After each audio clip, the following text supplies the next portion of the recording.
আমাদের সংস্কৃতি, আমাদের সংস্কার সর্বদা থাকবে আমাদের সাথে। ভারতের মহান গ্রন্থ আর কাব্যের সম্পূর্ণ সংকলন। সাবস্ক্রাইব করুন তিলক। পুত্র, তুমি ত্রিলোকের সর্প এবং ওই সাপের বাচ্চাদের সঙ্গে বিজয় স্তম্ভকে দেখে নিয়েছো। তোমাকে এই বিজয় স্তম্ভ ভেঙে ফেলতে হবে, কিন্তু তার আগে তোমাকে সমরাসুরের অহংকার ভাঙতে হবে। সেই জন্য তোমাকে ওর গৃহে গিয়ে ওকে ভয়গ্রস্ত করতে হবে আর ওকে যুদ্ধ করার জন্য আহ্বান করতে হবে। অবশ্যই মাতাশ্রী, এখন আমায় আজ্ঞা দিন। আমি শত্রুর ঘরে প্রবেশ করে ওকে আহ্বান করতে যাচ্ছি। বিজয়ী ভব পুত্র, বিজয়ী ভব।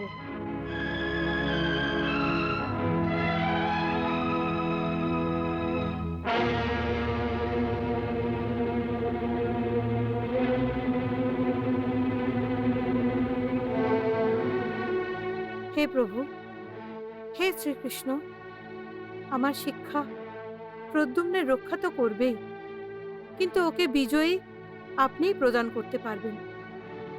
আপনি প্রদ্যুম্নকে বিজয় প্রদান করুন, ওকে বিজয়ী বানিয়ে দিন প্রভু। এটাই আপনার কাছে আমার প্রার্থনা, এটাই আপনার কাছে আমার প্রার্থনা প্রভু, এটাই আপনার কাছে আমার প্রার্থনা।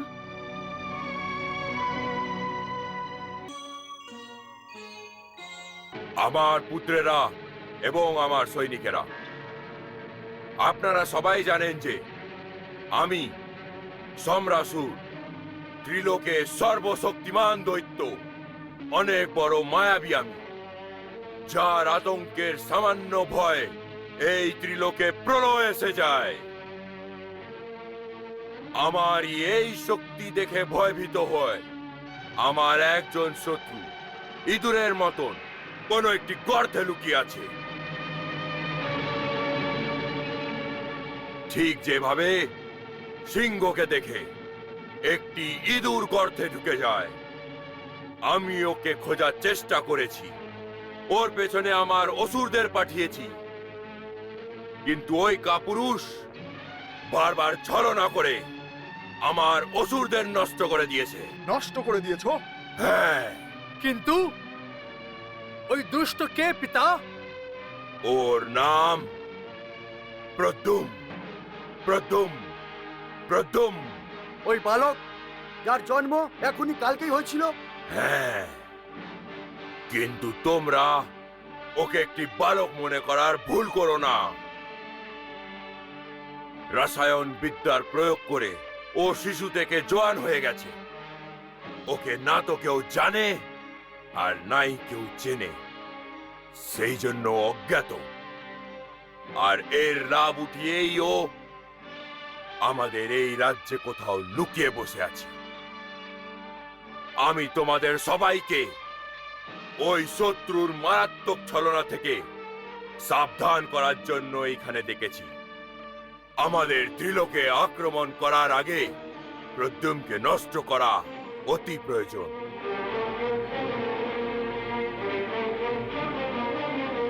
সুতরাং প্রদ্যুম্নকে নষ্ট করার জন্য তোমরা নিজেদের তলোয়ারের ধারকে আরো ধারালো করো।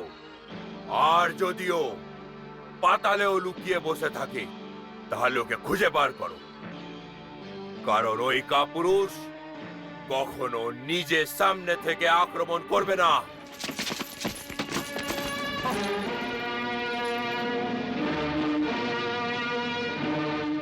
সৈনিকেরা, তোমরা এটা কি করছো?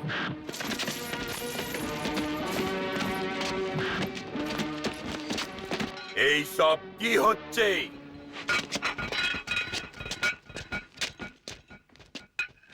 কার এত বড় ক্ষমতা যে আমাদের সৈনিকদের এইভাবে ফেলে দিয়ে আমার অপমান করেছে, আমার দরবারের অপমান করেছে? ক্ষমা করুন মহারাজ, কোনো পাগল যুবক ছিল যে জোর করে দরবারে প্রবেশ করার চেষ্টা করছিল। আমরা যখন ওকে আটকাবার চেষ্টা করলাম, তখনও আমাদের সবাইকে তুলে ভেতরে ফেলে দিল। আর তুমি কাপুরুষের মতন এই সব কিছু আমাকে বলতে? অবশ্যই ওর মৃত্যু ওকে এখানে টেনে নিয়ে এসছে। যাও, ওকে এই মুহূর্তেই বন্দি বানিয়ে এইখানে আমার সামনে নিয়ে এসো। যথাজ্ঞা। হে দৈত্যরাজ,